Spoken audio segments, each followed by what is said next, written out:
ನಾನು ಯಾರಿಗೂ ಕೇರ್ ಮಾಡಲ್ಲ ಅಂದರು. ಆಮೇಲೆ ಡಿ ಕೆ ಶಿವಕುಮಾರ್ ಅವ್ರನ್ನ ಭೇಟಿಯಾದರು. ಆಮೇಲೆ ನಾನು ಯಾರು ಓಟ್ ಹಾಕಬೇಕು ತೋರಿಸಿ ಓಟ್ ಹಾಕಿದ್ದೀನಿ ಅಂತಂದರು. ಆಮೇಲೆ ಮೀಡಿಯಾ ಎಲ್ಲ ಒಮ್ಮೆ BJPಗೆ ಹಾಕಿದ್ದಾರೆ ಅಂತ ನಾವು ಹೇಳಿದ್ವಿ. ಆಮೇಲೆ ಅದಾಗಿ ಒಂದು ಟ್ವಿಸ್ಟ್ ಮೇಲೆ twist. S T Somashekar Yeshwanthpur ಶಾಸಕ, ಬೇಸಿಕಲಿ ಕಾಂಗ್ರೆಸ್ಸಲ್ಲಿದ್ದರು.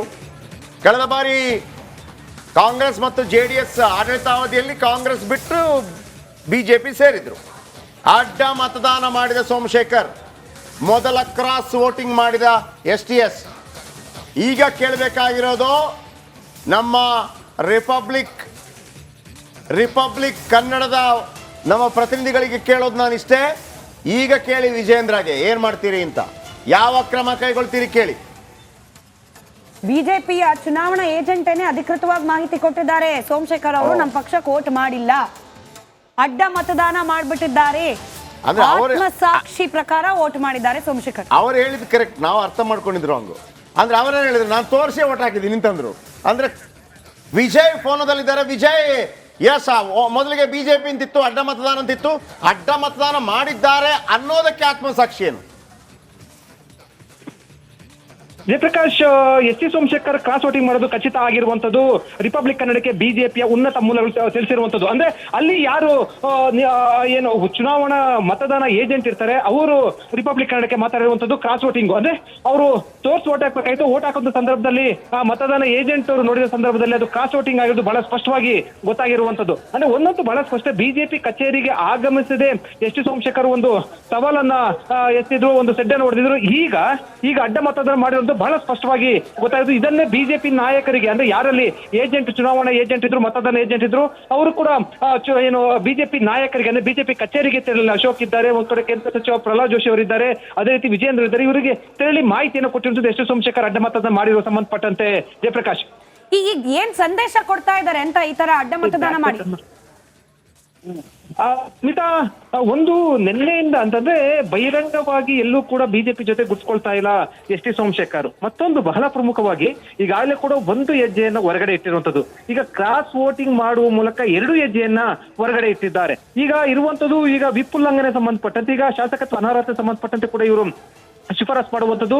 ಈಗಾಗಲೇ ಕೂಡ ಒಂದು ಸಂದೇಶ ಕೊಟ್ಟಿರುವಂತದ್ದು, ಬಿಜೆಪಿ ತೊರೆದು ನಾವು ಕಾಂಗ್ರೆಸ್ನ ಹೋಗುವ ಸಂಬಂಧಪಟ್ಟ ಒಂದು ಸಂದೇಶ ಕೊಟ್ಟಿರುವಂಥದ್ದು. ಮುಂಚಿನಲ್ಲೂ ಕೂಡ ಅಸಮಾಧಾನ ತೋರಿಸಿರುವಂಥದ್ದು. ಒಂದು ಇಲ್ಲಿ ಗಮನಿಸಬೇಕಾಗಿರುವಂಥದ್ದು, ಎಲ್ಲಾ ಶಾಸಕರು, ಬಿಜೆಪಿ JDS ನ ಎಲ್ಲಾ ಶಾಸಕರು ಅಶೋಕ್ ಮತ್ತು ಕುಮಾರಸ್ವಾಮಿ ಕುಳಿತಿರುವಂತ, ಅಂದ್ರೆ ಅಲ್ಲಿರುವಂತ ಕಚೇರಿಗೆ ಬಂದು ಅವರನ್ನು ಮಾತಾಡಿಸಿ ತೆರಳಿದ್ದಾರೆ. ಆದ್ರೆ ಎಸ್ ಟಿ ಸೋಮಶೇಖರ್ ಬಿಜೆಪಿ ಕಡೆ ಏನೋ ಆ ಕಡೆ ಸುಳ್ಳೆ ಇಲ್ಲ, ಅಂದ್ರೆ ಆ ಕಡೆ ತಲೆನೇ ಹಾಕಿಲ್ಲ. ನೇರವಾಗಿ ಬಂದ್ರು, ಮತದಾನ ಮಾಡಿದ್ರು, ಹೋದ್ರು. ಅದಕ್ಕಿಂತ ಬಹಳ ಪ್ರಮುಖವಾಗಿ ಡಿ ಕೆ ಶಿವಕುಮಾರ್ ಕಚೇರಿಗೆ ತೆರಳಿ ಅಲ್ಲಿ ಚರ್ಚೆ ಮಾಡಿ ಮತದಾನಕ್ಕೆ ಹೋದ್ರು. ಅಲ್ಲೇನೆ ಕೂಡ ಅವರು ಒಂದು ಸಂದೇಶವನ್ನೇ ಮಾಡಿರುವಂತದ್ದು. ಮತ್ತೆ ಮೊದಲು ಬಿಜೆಪಿಗೆ ಮತ ಹಾಕ್ತಾರೆ ಅಂತ ಹೇಳಲಾಗ್ತಾ ಇತ್ತು. ಆದರೆ ಕೊನೆ ಕ್ಷಣದಲ್ಲಿ ಅವರು ಒಂದು ನಿರ್ಧಾರವನ್ನು ಮಾಡಿರುವಂತದ್ದು, ಕಾಂಗ್ರೆಸ್ಗೆ ಮತ ಹಾಕುವ ಮೂಲಕ ಬಹಳ ಸ್ಪಷ್ಟವಾಗಿ ಬಿಜೆಪಿಯಾಗೆ ಒಂದು ಸಂದೇಶ ಕೊಟ್ಟಿರುವಂತದ್ದು, ನಾನು ಬಿಜೆಪಿಯಲ್ಲಿ ಇರೋಲ್ಲ ಅಂತ ಒಂದು ಸಂದೇಶವನ್ನ ಕೊಟ್ಟಿರುವಂತದ್ದು.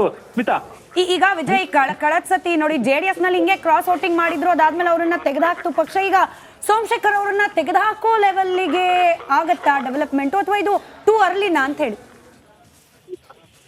ಈಗ ಲೋಕಸಭಾ ಚುನಾವಣೆ ಸಮೀಪ ಇರುವಂತದ್ದು, ಜೊತೆಗೆ ಈಗಾಗಲೇ ಕೂಡ ಎಸ್ ಟಿ ಸೋಮಶೇಖರ್ ಒಂದು ಹೆಜ್ಜೆಯನ್ನು ಹೊರಗಡೆ ಇಟ್ಟಿರುವಂತ ಹಿನ್ನೆಲೆಯಲ್ಲಿ ಬಿಜೆಪಿ ನಾಯಕರು ಕೂಡ ಸಂದೇಶ ರವಾನೆ ಮಾಡಿರುವಂತದ್ದು. ಜೊತೆಗೆ ಈಗ ಬಿಜೆಪಿ ನಾಯಕರು ಕೂಡ ಅವರು ಒಂದು ನಿರ್ಧಾರಕ್ಕೆ ಬಂದಿರುವಂತದ್ದು, ಎಸ್ ಟಿ ಸೋಮಶೇಖರ್ ಮತ್ತು ಶಿವರಾಮ ಇಬ್ರು ಕೂಡ ಏನು ಬಿಜೆಪಿ ತೋರಿತಾರೆ ಲೋಕಸಭಾ ಚುನಾವಣೆ ಎಷ್ಟೊತ್ತಿಗೆ ಅಂತ. ಆದ್ರೆ ಒಂದು ಬಿಜೆಪಿಗೆ ಒಂದ್ ಕಡೆ ಒಂದಷ್ಟು ವಿಶ್ವಾಸ ಇತ್ತು, ಲೋಕಸಭಾ ಚುನಾವಣೆ ಬಳಿಕ ನಿರ್ಧಾರ ತೆಗೆದುಕೊಳ್ಬಹುದು, ಅಥವಾ ಲೋಕಸಭಾ ಚುನಾವಣೆ ನಂತರ ಅವರು ರಾಜೀನಾಮೆ ಕೊಟ್ಟು ಕಾಂಗ್ರೆಸ್ ಹೋಗ್ಬೋದು ಅನ್ನೋ ಒಂದು ರೀತಿಯಲ್ಲಿ ಲೆಕ್ಕಾಚಾರ ಇತ್ತು. ಆದ್ರೆ ಈಗಿನ ಬೆಳವಣಿಗೆ ನೋಡಿದ್ರೆ ಲೋಕಸಭಾ ಚುನಾವಣೆಗೆ ಮುಂಚೆನೆ ಕೂಡ ಎಸ್ ಟಿ ಸೋಮಶೇಖರ್ ತಮ್ಮ ನಿರ್ಧಾರವನ್ನ ಬಿಜೆಪಿಗೆ ಸಂದೇಶ ರವಾನೆ ಮಾಡಿರುವಂತದ್ದು. ಈಗ ಇರುವಂತ ಪ್ರಶ್ನೆ ಸ್ಮಿತಾ, ಏನ್ ಮಾಡ್ತಾರೆ ಬಿಜೆಪಿ ನಾಯಕರು, ಏನ್ ಕ್ರಮ ಕೈಗೊಳ್ತಾರೆ ಅನ್ನುವಂಥದ್ದು, ಅಥವಾ ಏನ್ ನಿರ್ಧಾರ ಮಾಡ್ತಾರೆ ಅನ್ನುವಂಥದ್ದು ಈಗಿರುವಂತಹ ಪ್ರಶ್ನೆ ಇರುವಂತದ್ದು.